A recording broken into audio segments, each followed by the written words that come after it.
Hi, everyone. Here is our last lesson for the week in Chapter 9, Perimeter Area and Volume. Today, we're going to do Lesson 3, the Scaling Principle for Area. I love this lesson.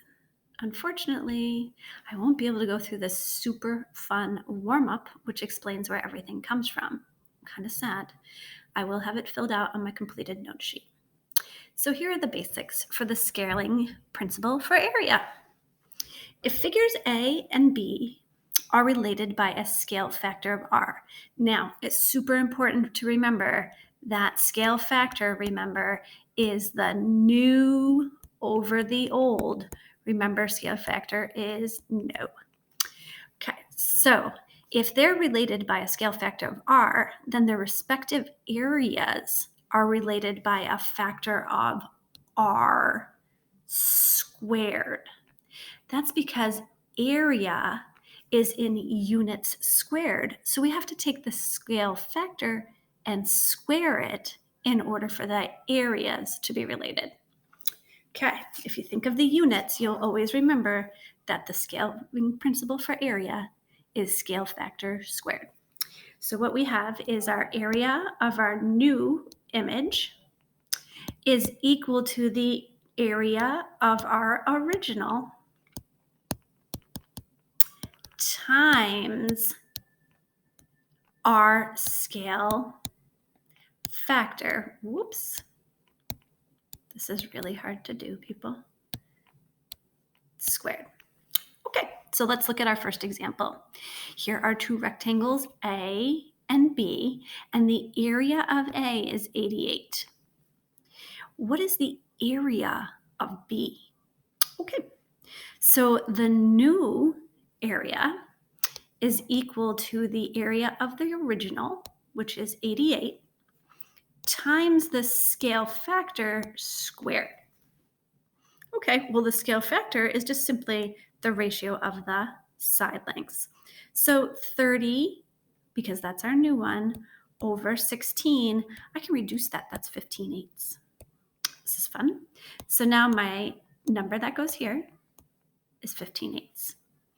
If I do my math, that's 88 times 225 over 64. And if I take my handy dandy calculator and I go 88 times 225 divided by 64, I can see that, wow, that's a fun number. 309.375 is my new area. Now, is that area larger?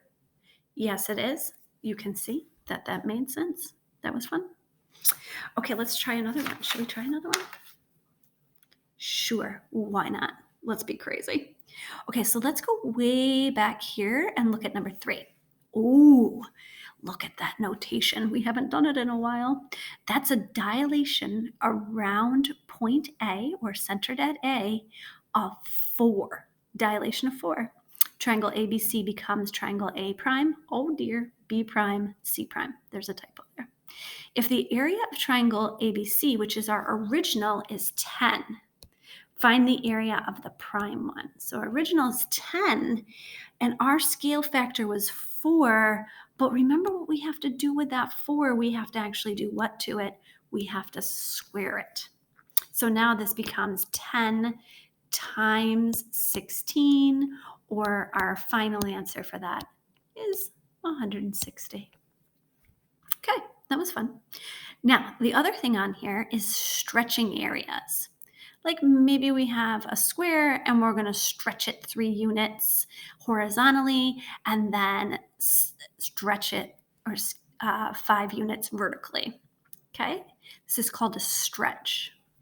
And when it is, a figure is scaled by 2 different factors, like a horizontal and a vertical stretch, we could call those factors A and B, in 2 different directions that are perpendicular, its area is multiplied by a factor of A times B, or whatever the horizontal and vertical stretches are. Okay, so in order, our area of our new is going to equal our area of our original. Oh boy, orig. Oh, why is this so hard? I'm so tired. Original times the horizontal times your vertical stretch. Okay, here's a couple quick examples. There's rectangle ABCD. AB is 5 and BC is 7. Oh, so that means it's a 5 by 7. 5 by 7. So what's the area of that then? 35. Right now, originally the area is 35, but we're going to stretch that vertically by 2 and horizontally by 3. So I'm going to take that 35, multiply it by 2 and by 3, and its new area after it's been stretched is 210 units squared. Super easy. That was kind of fun. So I will post a full answer key to this also, and that concludes our 3 lessons for this week. Hope you're having a great week, and I'll talk to you guys soon.